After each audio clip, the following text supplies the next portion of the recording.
तिसऱ्या टप्प्यामध्ये कोल्हापूर लोकसभेसाठी मतदान पार पडतंय। काँग्रेसचे उमेदवार शाहू महाराज आणि शिंदे गटाचे उमेदवार संजय मंडलिक यांच्यामध्ये चुरशीची लढत पाहायला मिळते। कोल्हापुरातील अनेक केंद्रांवर नागरिकांनी मोठी गर्दी केल्याचं सुद्धा पाहायला मिळतंय।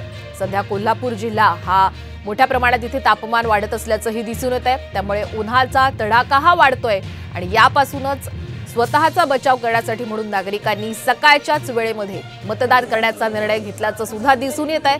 विविध मतदान केंद्रांवर सकाळी 7 वाजल्यापासूनच मोठी गर्दी झाल्याचंही पाहायला मिळत आहे आणि याचाच आढावा घेतलेला आहे आमचे प्रतिनिधी रणजित माजगावकर यांनी।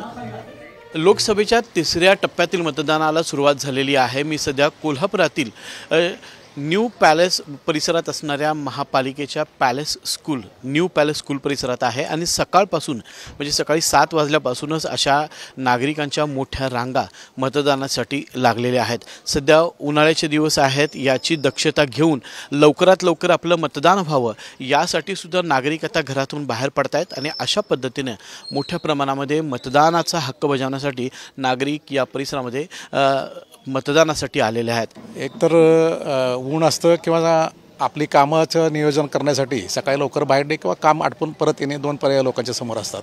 त्यामुळे आम्हाला सकाळची वेळ सोयीस्कर असल्यामुळं आम्ही लवकर आलेलो आहोत। सकाळी लवकर येण्याचं कारण एवढंच आहे की सकाळी मतदान जो आपला हक्क आहे तो निभावल्यानंतर बाकीची कामं, पुढची कामं जे काय आहेत त्याचं करता येतात, त्यासाठीच लवकर येऊन मतदान करतोय। ते सकाळी जरा उन्हाचा तडाखा जास्त आहे तो होऊ नये आणि बाकीची कामं पटकन आवरावीत, कारण नंतर होणारा जो रश आहे तो टाळावा ह्याच्यासाठी लवकर आलेलो आहोत। हो, जास्तीत जास्त मतदान होईल, कारण सर्वच लोक हे जाणून आहेत की नंतर उन्हाचा तडाखा वाढतो आणि त्यामुळे सकाळी लवकर येऊन मतदान करून जाणे हे सगळ्याच नागरिकांना ही सूचना दिलेली आहे ऑलरेडी शासनाने।